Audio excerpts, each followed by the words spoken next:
Good afternoon, good day, everyone.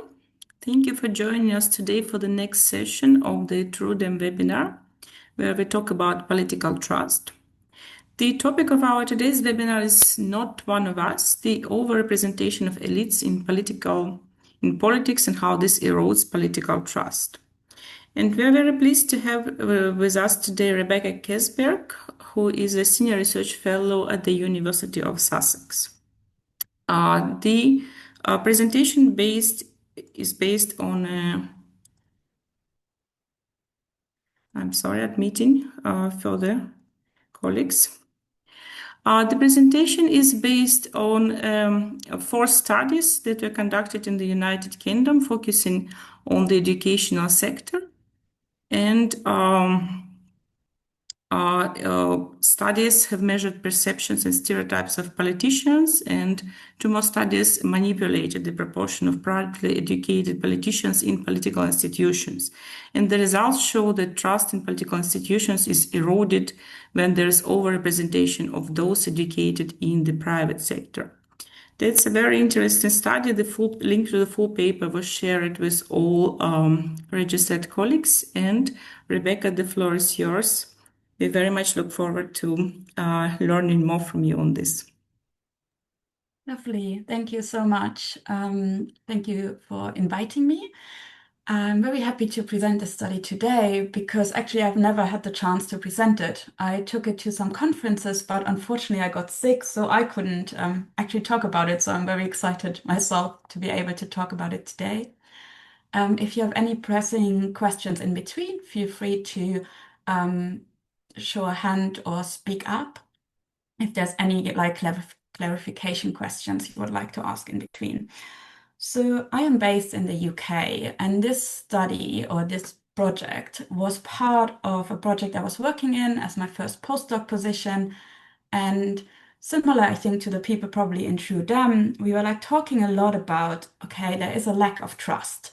And I work partly in the UK, but I also work partly in Amsterdam. And just this week, there was a newsletter telling me, doesn't work yet. Yes, now.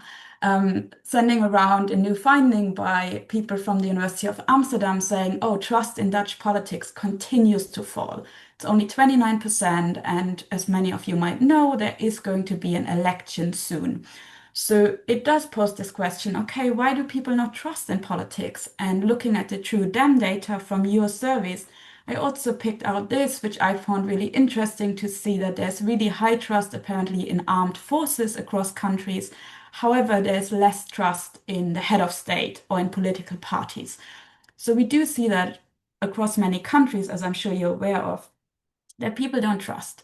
And a lot of the literature and a lot of the research looking at it is about, okay, what are individual differences on why people trust? Are people from urban areas less likely to trust than people in rural areas, or vice versa? Are women less likely to trust than men? Looking at the individual, and Matt and I, we were discussing politics, and we were thinking, okay, what is it maybe about our politicians that makes us not trust them? And as we both work in the UK, I am not British, as you can probably tell, but still I've been living here for around 5 years now. There is one big topic whenever there is a new cabinet coming in, and it is private education. And private education in the UK, I'm wondering if I can actually get rid of this.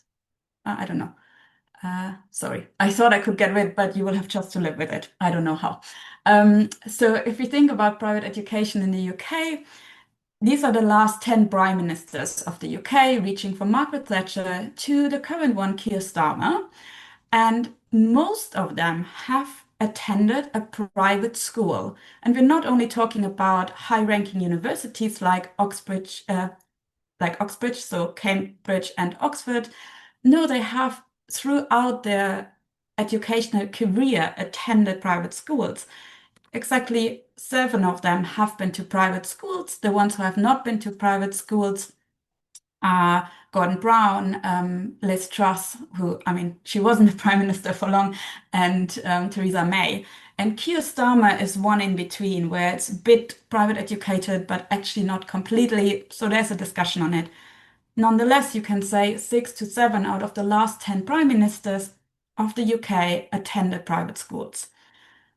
Moreover, around 3 out of 10 politicians overall in the UK attend private schools.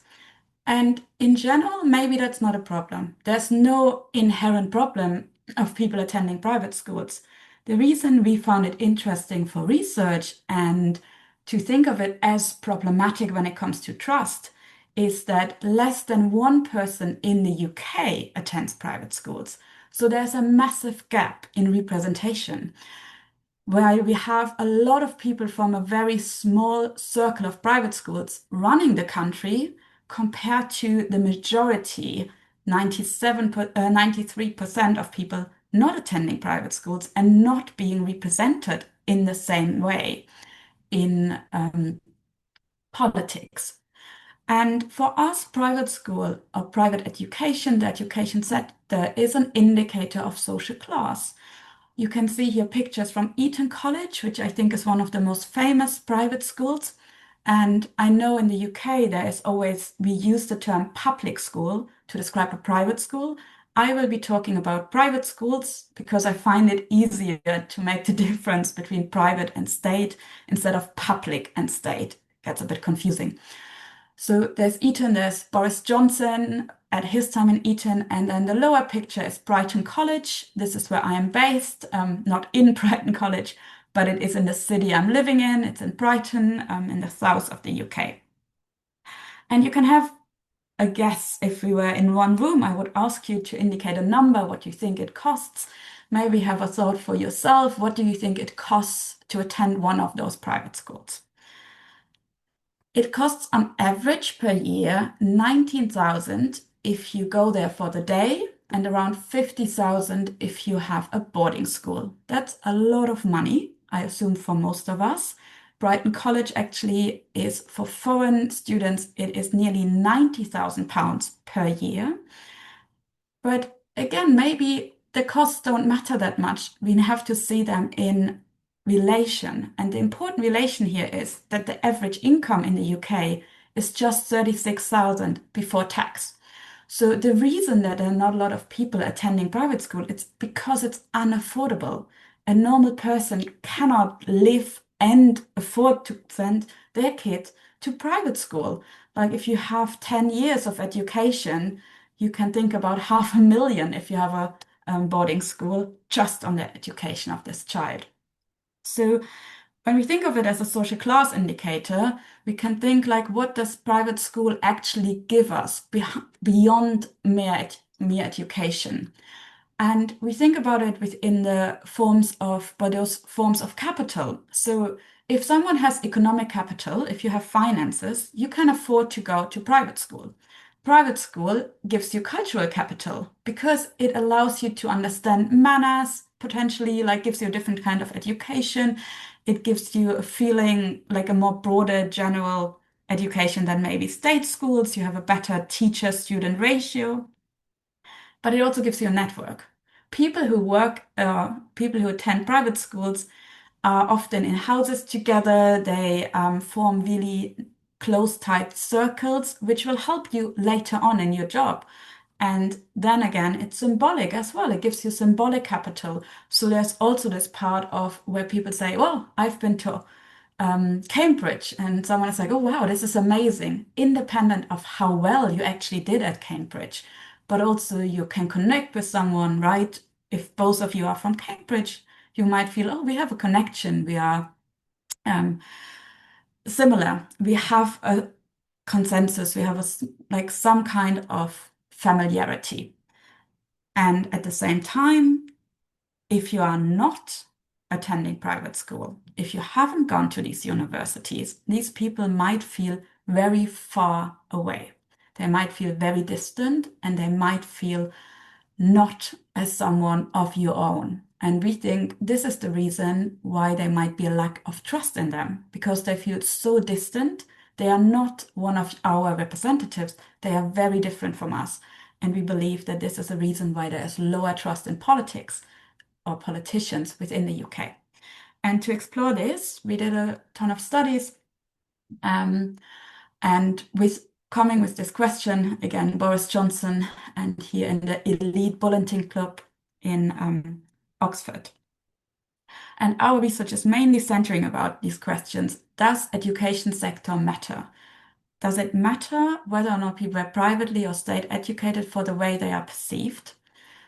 And if it matters, does it matter that there's an overrepresentation, that there are more people privately educated in politics than according to baseline? So if you think of a baseline, if there are 10% of people privately educated in a society, then if there were also 10% in politics, we would say it matched the baseline.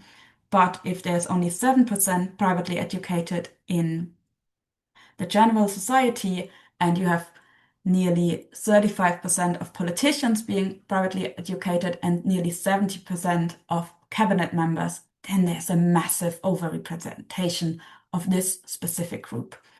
And finally, we are very much interested in beliefs in meritocracy.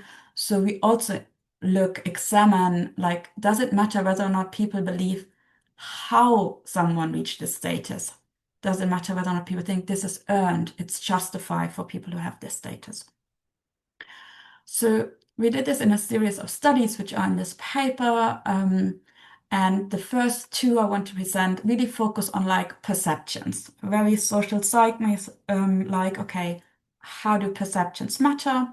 And the first one is on group perceptions, where we look whether or not people have certain opinions or perceptions of these groups. And to not just ask about private and state educated, we also included 10 other groups, like rich people, elderly people, doctors, which is classical groups used in this kind of research. We found different clusters, and importantly, the private educated and the state educated fell into different clusters, which were characterized by cluster 2 having neutral agency. So people are neither competent or not competent, but they're really warm, while the private educated people fell into a cluster where people are really competent or high in agency, but they're very cold.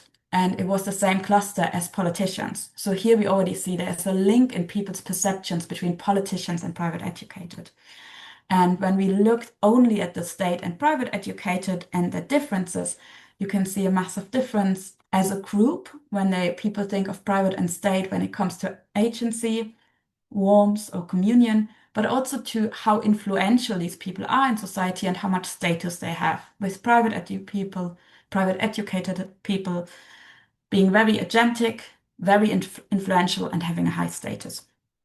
So in our next study, we were interested in what about an individual politician, not just them as a group, but the individual politician. And we did vignette studies with fictional politicians. It was randomized across all of them.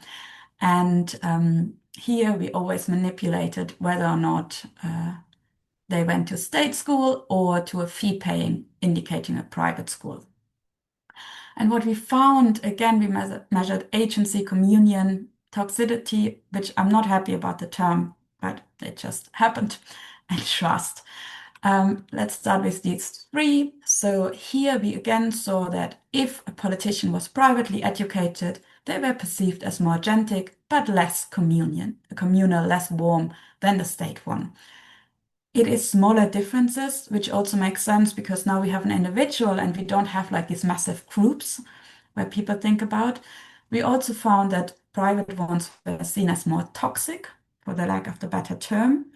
But then what we were really interested in is if this individual you just read were part of a council, like part of a group, would you trust this political group, this council, to run the city? How do you feel about it if this person was a member of a council? And what we found was that people said, oh, I'm more likely to trust this council if the person was state educated. So even though they didn't know who else would be in this council, trust was higher when people were presented with a state-educated politician.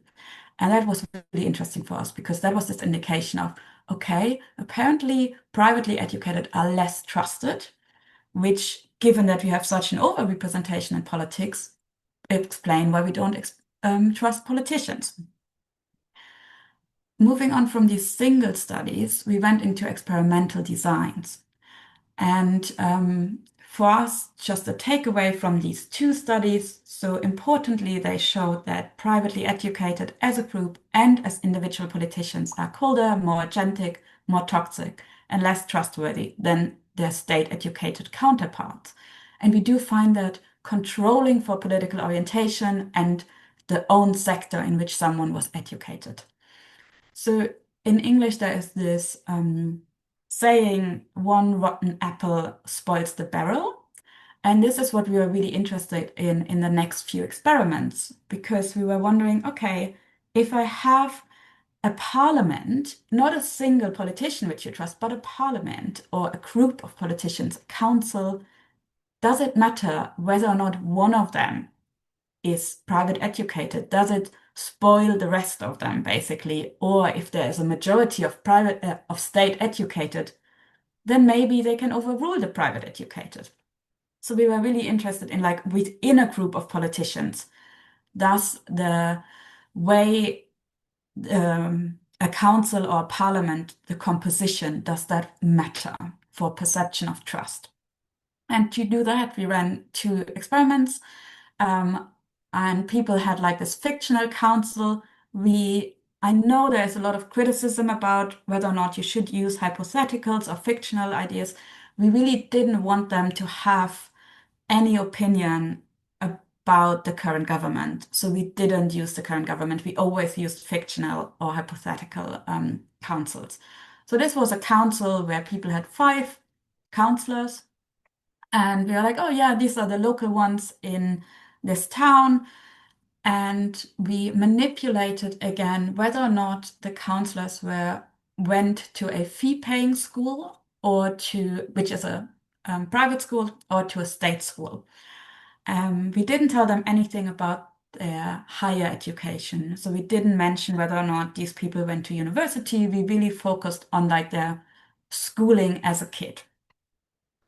And there were 3 conditions. One was a majority private educated. So out of the 5 people, 4 went to a private school. Or we had a majority state educated, meaning 4 were state educated. Or we dropped the education information, meaning we didn't even let them wrote that there was a school. So like this whole information was dropped. Obviously, I guess people assume someone goes to school, but yeah, we dropped it completely. And what we found, again, we measured agency, communion, trust, but also representation. Do you feel represented by this council? And we didn't ask specifically about Megan. We always asked the council as a whole, how do you feel about it? And we didn't find, we didn't expect it, but we didn't find an effect on competence. So there was no difference in how competent these council were, depending on conditions. All of them were relatively high. When we looked at warmth, we did find this drop. So councils which had a majority of privately educated were perceived as less warm, as less communal, as less caring, which is one indication also what people think about private schooling. When it came to trust, we also found a lower trust for the private one. It's not as big as the difference for warmth, but we did find it. Interestingly, no information was the same as being informed that someone is state educated. And the same for representation. So it was lower for the private ones, but there was no difference between state and control. And we found this really interesting because this discussion around school is very prevalent in the UK. It's a very typical discussion about who went to which school. And Keir Starmer with his "my father was a tool maker," he also really in the last election always talked about his heritage and his social class.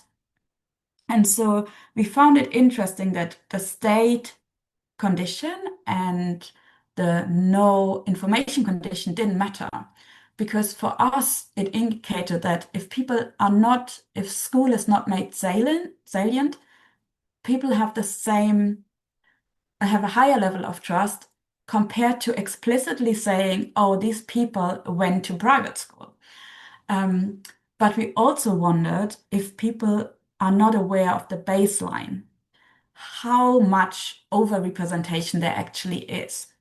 So in this next study, we worked with the baseline and informing people about it. So again, we did a hypothetical study telling them, you live now in this fictional society, which is called Bimbola. Bimbola is a representative democracy. So if a political party gets 10% of the votes, they receive 10% of the seats. Why is this important? Because the UK has a first past the poll system. So here it's actually not the case that if you have 10% of the vote, you get 10% of the seat, but more if the winner takes it all, basically, independent of how many percentage you actually got. And here we said, well, the parliament consists of 100 members. And then we had three different conditions. One saying like, okay, in underrepresentation condition, 0 of the 100 current parliament members attended private schools. The match condition, 10, and the over 35. Why is it called match? Because people were also informed that 10% of people in Bimbola attend private school. So we told them the baseline. And for us, there were two really important things about this. A, we had the baseline, but also in none of the conditions, the privately educated individuals or politicians were in the majority. They were always a minority, but just were overrepresented compared to the baseline. It's just information about the number of people we had in these studies, around nearly 400. And what we found, we measured trust, representation, and deservingness. We did not measure agency and communion because we felt like it's very far away from an actual person. You just learn a bit about parliament. Looking at trust, we did find that trust was significantly lower if there was an overrepresentation compared to underrepresentation or matched. There was no difference between matched and under. It goes into the right or into the not right direction, into the direction we expected, but it wasn't a significant difference. When we looked at representation, we saw a large difference where again, the overrepresentation, people were like, this is not representative of our society. So they saw that there are too many people, too many private educated people, but no difference between under or matched. So it didn't feel for them that the underrepresentation one is not representative. And when we looked at deservingness, we found that people believed that politicians in the overrepresentation condition were less deserving of being in parliament. While in the underrepresentation condition, people believed, oh, these politicians deserve to be in parliament. They worked for it. They really deserved their position. And that fit to our idea that deservingness is a potential mediator. So we tested for this, saying like, okay, why do people trust more? They trust more because they think people deserve to be in this position. They deserve to be there. And what we found when we compared the over and the match condition, in general, the higher you think someone deserves their position, the more you trust them.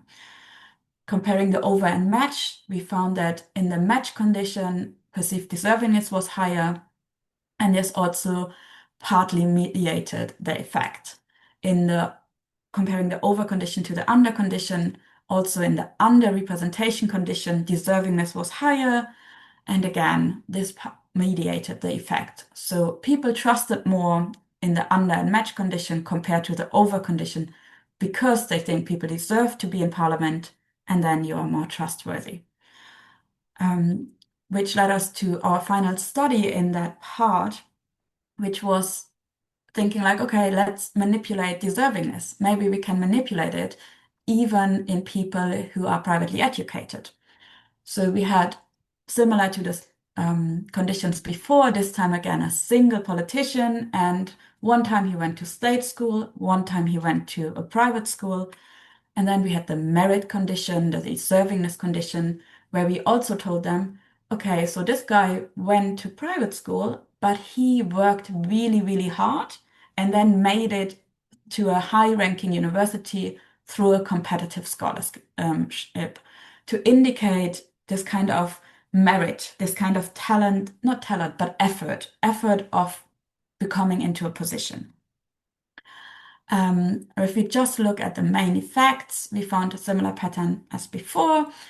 So trust was lower in the private condition compared to the state condition. The merit condition was in between, but not significant different from either.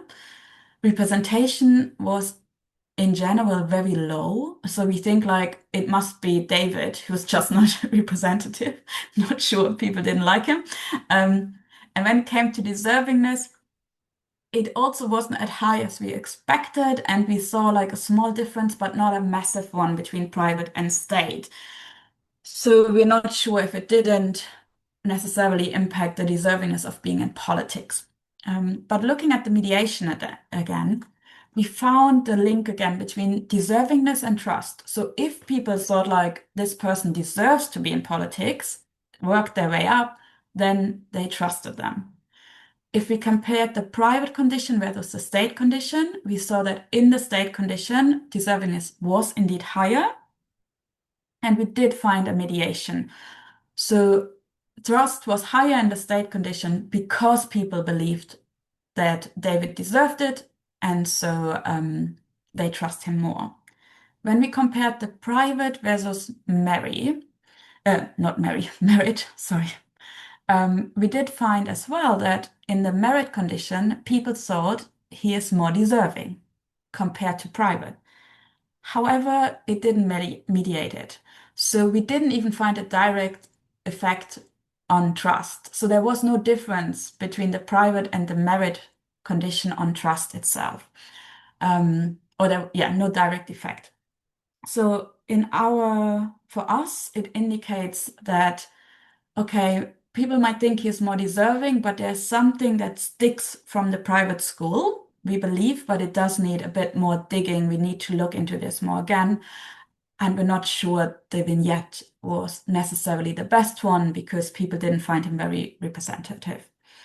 But moving on from this, while we here asked them about the deservingness of this one person, we also interested in individual differences in meritocracy. So in the belief in meritocracy, whether or not this impacts it. Like if people themselves have an individual difference in how much they believe meritocracy exists.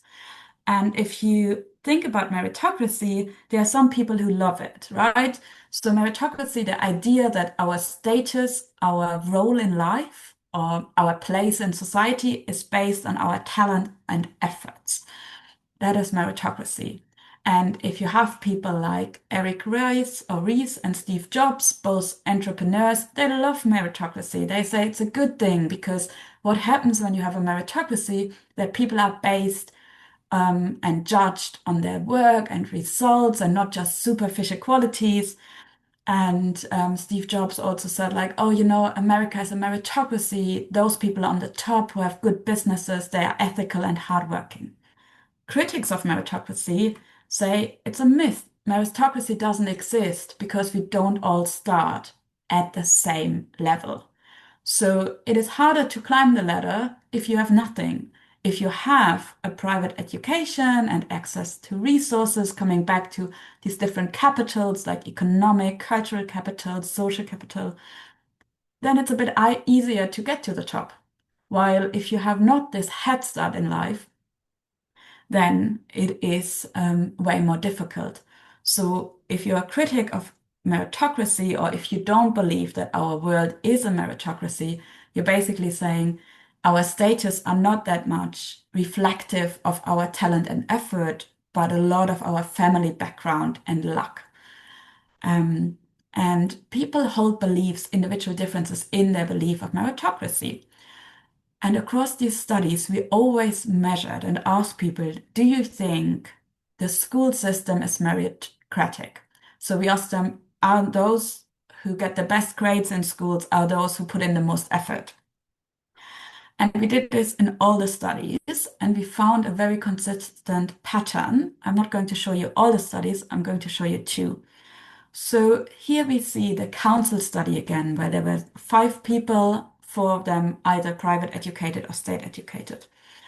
And if we look at people who have a high belief in meritocracy and a low belief in meritocracy, what we can see is that those in the private condition, we see differences. It was a significant difference in trust depending on individual differences in meritocracy. So if people do not believe in meritocracy, they trusted private politicians less compared those who believe in meritocracy. Indeed, those who believe in meritocracy, there was no difference in whether or not they trusted a private educated or state educated. They believed, oh, all of them are trustworthy. And we find the same pattern for the other DVs, the other outcomes.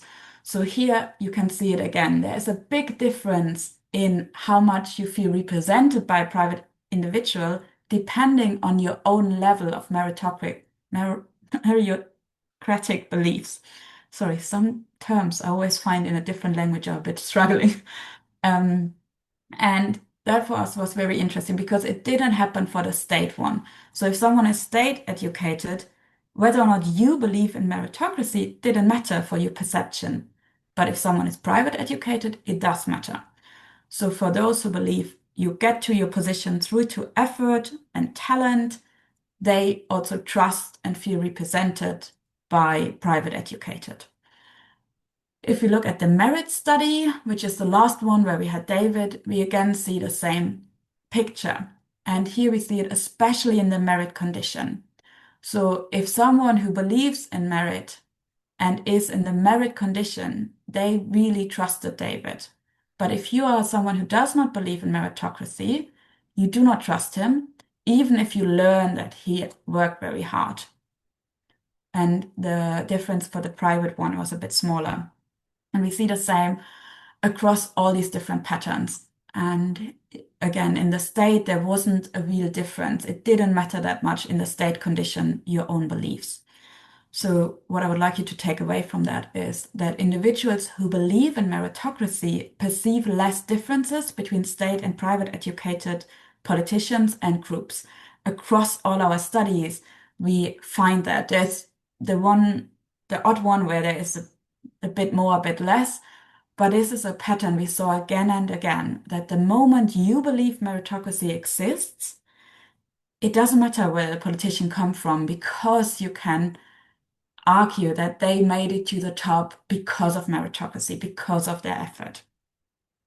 And I'm nearly done. So we did these studies starting in 2022. And since then, we had a few prime ministers, depending on how much you follow UK politics, if you're based here. So we started under Boris, and then there was Liz for a moment, and there was Richie, and now we have Keir Starmer when we published, but we didn't never run a study while Keir Starmer was prime minister. And Keir Starmer, however, when he came to power, it was really interesting for us because his cabinet is the least private educated in a long, long time. Only 8% of cabinet members are private educated, and across their party and across politician has dropped massively. And this made news here because it was like, this is the most diverse cabinet in terms of social class we have seen in a long time. Obviously, this picture is a bit older. Angela Rayner is no longer deputy prime minister. It's a different story.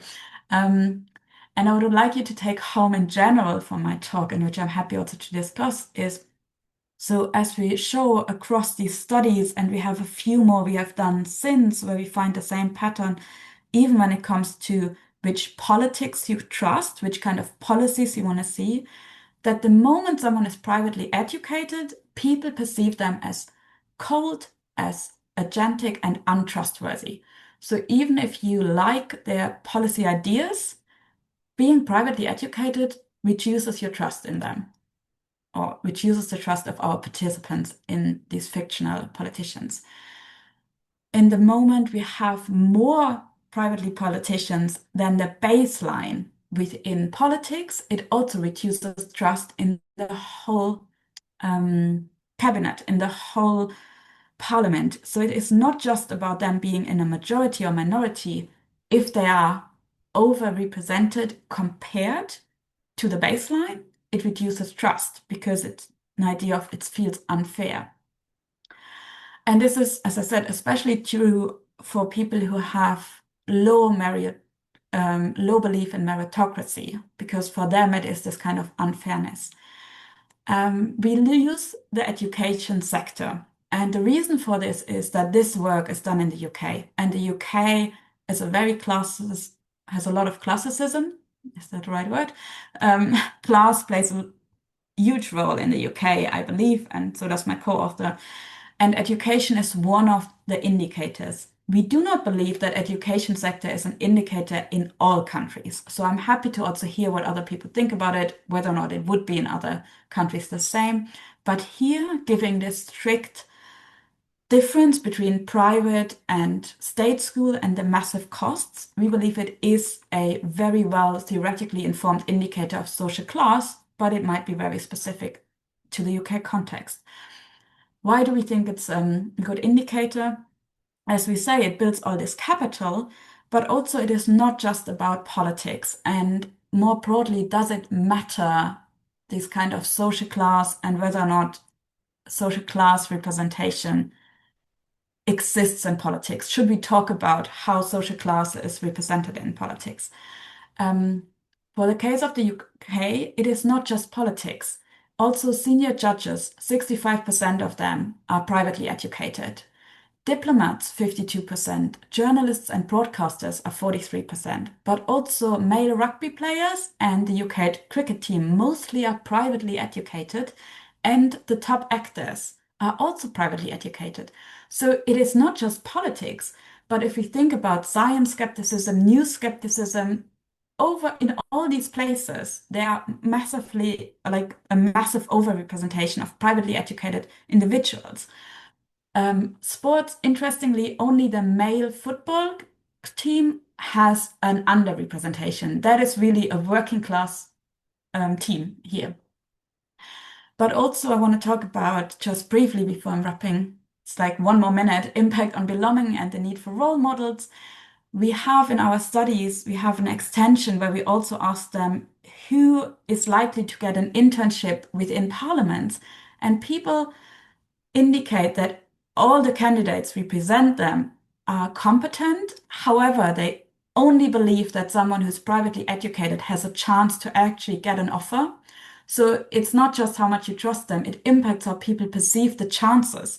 So if you're not privately educated, they don't think you can make it into politics. And finally, coming to the point of meritocracy, yeah, maybe there are this idea, it's really lovely that if we're all just based on our effort and talent. However, I really want to highlight that we're living currently in a time where we see a lot of attacks on affirmative action. And there's this meme where, Mom, what does DEI mean? Which stands for diversity, equity, and inclusion. And here it's didn't earn it. And so I think it is really important to consider not just how do we increase trust in politics, but how do we actually engage with meritocratic beliefs? Because they are problematic. If we believe that everyone can just make it and has the same opportunities, then it will be very different to change it. And we see under Trump the attacks on the EI, but also taking back ideas of affirmative action, which are all there to promote people who had less chances into important places. And I and Matt, we both believe it's important to have these people in powerful roles, basically. So thank you very much. This is Matt, my colleague and co-author. We were funded by the Economic Social Research Council. And if you want to learn anything more about the Unpolar project where it was part of, you can check it out if you want to learn more about me, or if you want to learn more about a current project I'm involved in. Yeah, there are some links. Thank you so much. Thank you very much, Rebecca. A very, very interesting study. So the floor is now open for questions and comments. And you have two options. You can either post it in chat or you can raise your hand and speak up.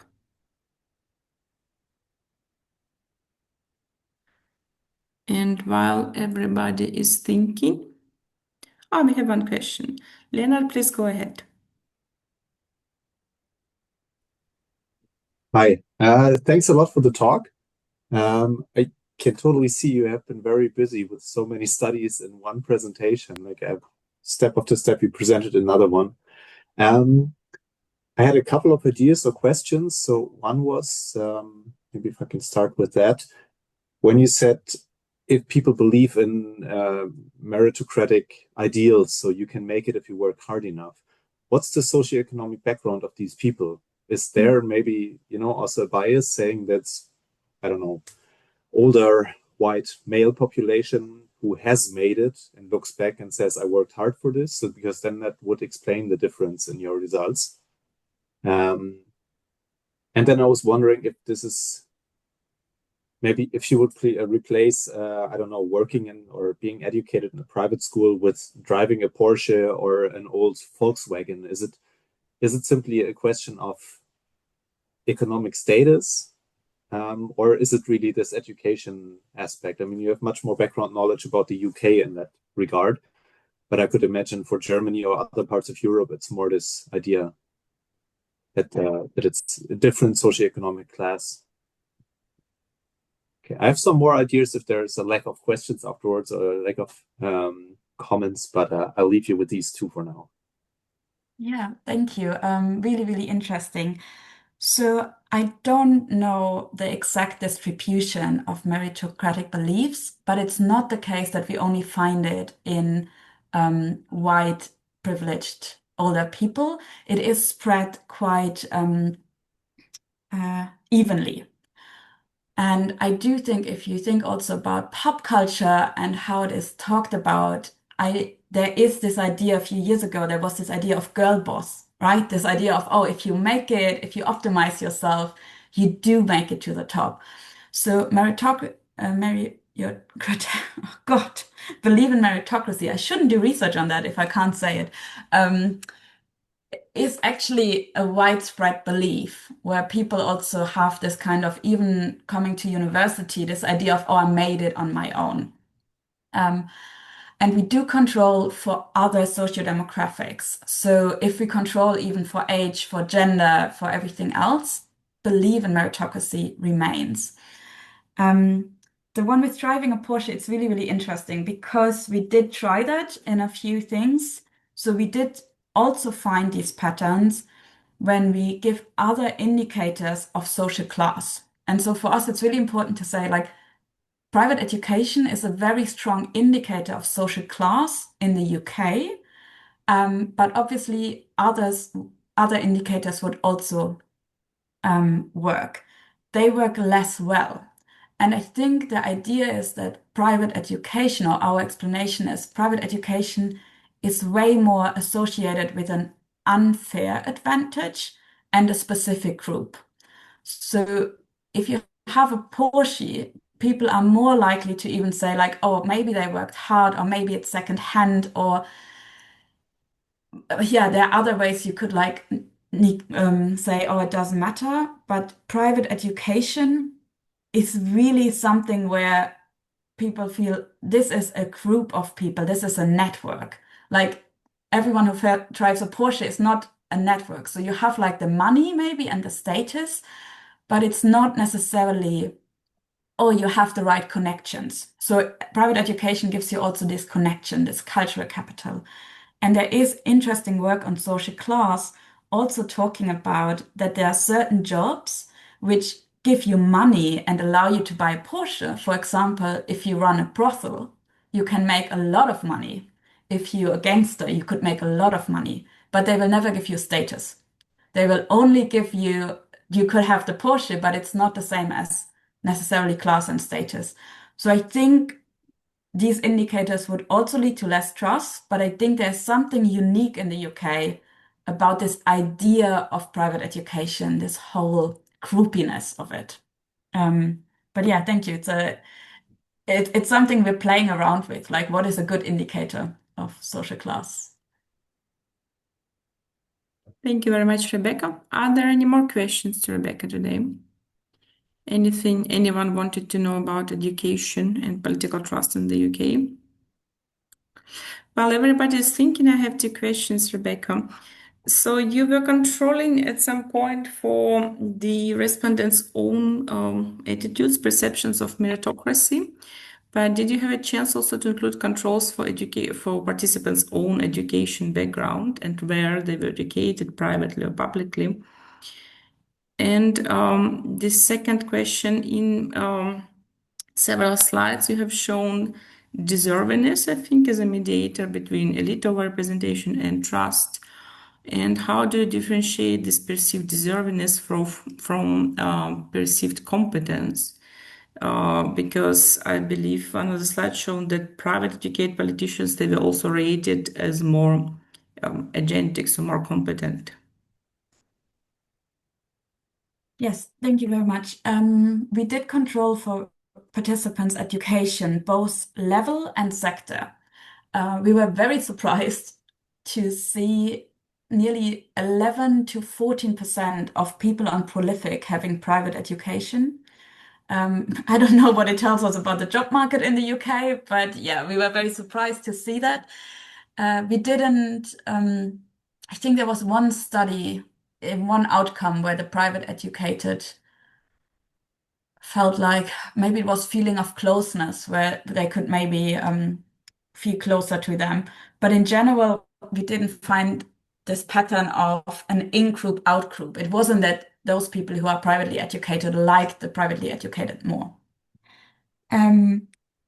Deservingness, yeah, it's really interesting because you could say, oh, deservingness is just competence. And maybe it is. The competence one is interesting in the sense that agentic or agency is not just competence, right? It's also how straightforward people are. So it's this mixture. It's not just are they good at what they do, it's also I think there was also domineering, taking the lead, having all these aspects.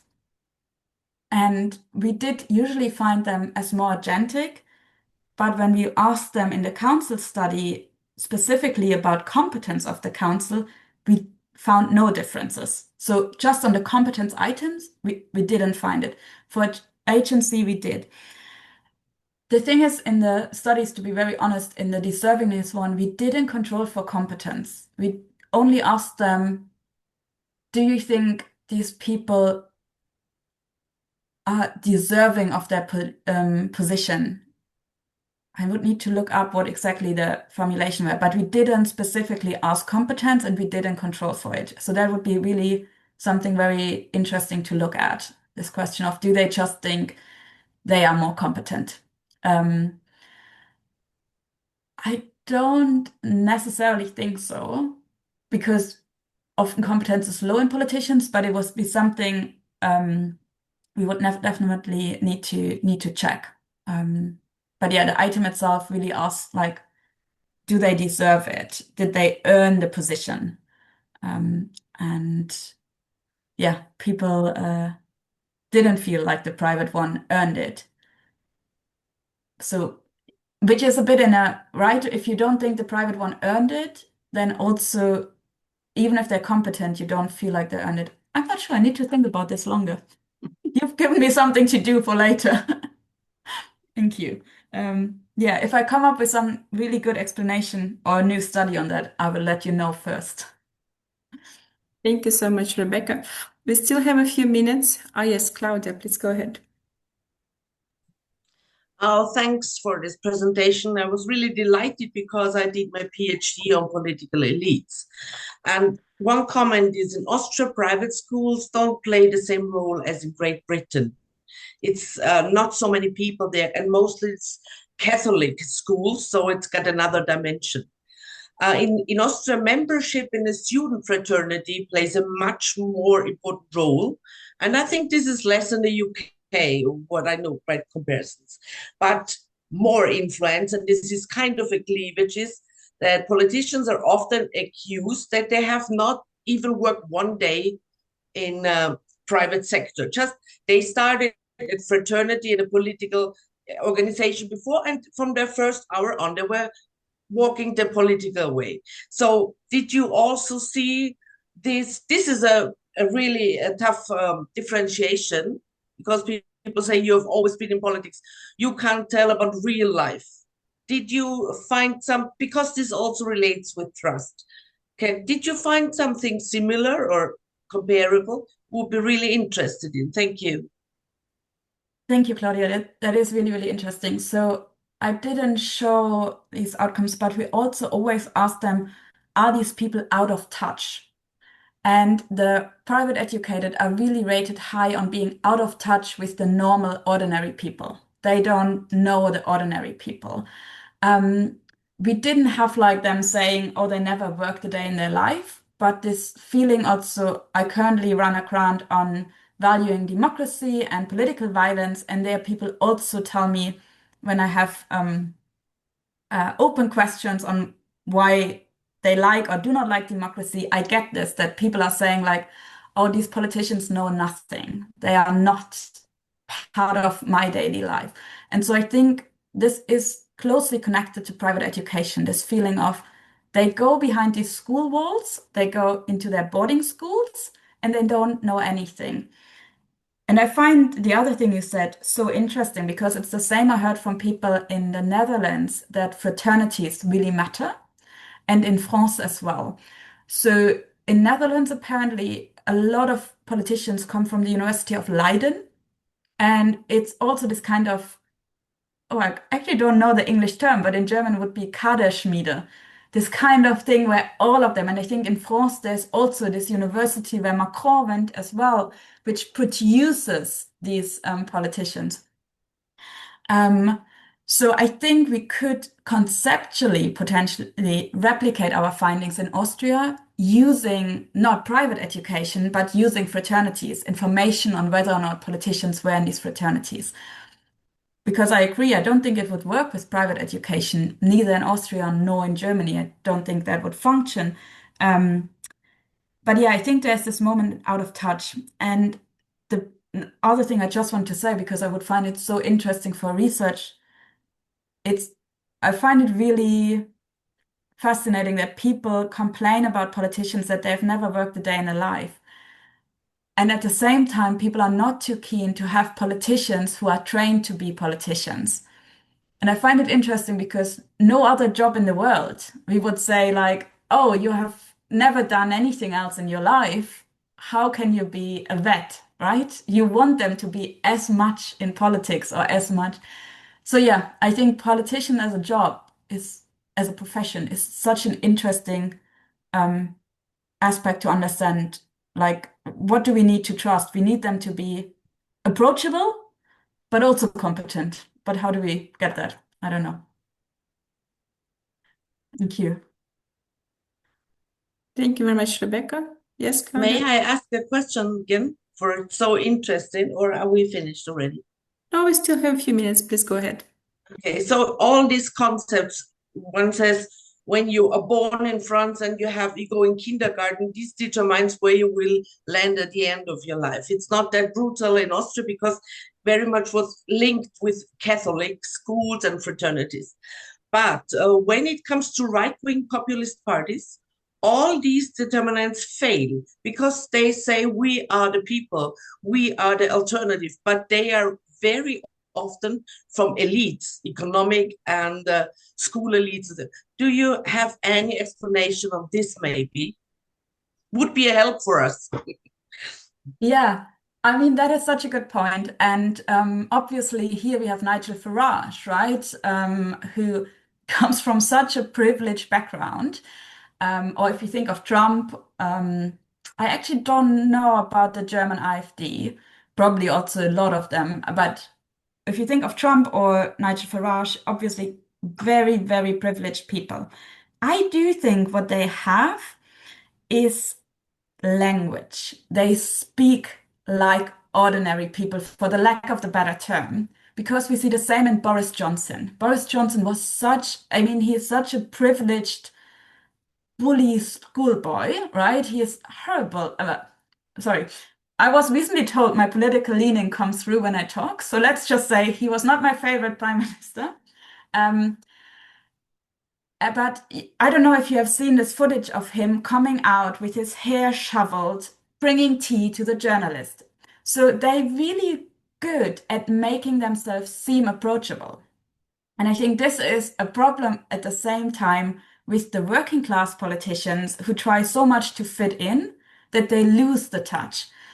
And yeah, so I think for the radical right, I think is really good at playing with the image of working class, as playing this kind of approachable image. I speak just as you. I mean, we see it in Trump, this kind of, oh, I can just speak as, again, I want to say something in German, like frei Schnauze, like just as my mouth is going. And I think this masks their privileged background. People forget how privileged they are because they hear them talk and think, oh, you're just like me. You're saying the things I want to say. Trump is even eating fast food and likes wrestling. So it's very, very on the basis like what he does. But the Austrian politicians would have it would be a good plan to go back to the basics. So what you said, these politicians try to look like elite and forget who they represent, not where they come from, but who they represent. Exactly. So, oh, thank you. It was really very interesting today for me. Thank you. Thank you. Thank you very much, Rebecca. It has been a pleasure having you with us. Yeah, thank you so much. We hope to see you at the future project events. And thank you everyone for attending. I wish you a good day, and the recording will be available on our YouTube channel soon. Lovely. Thank you so much. Have a lovely weekend.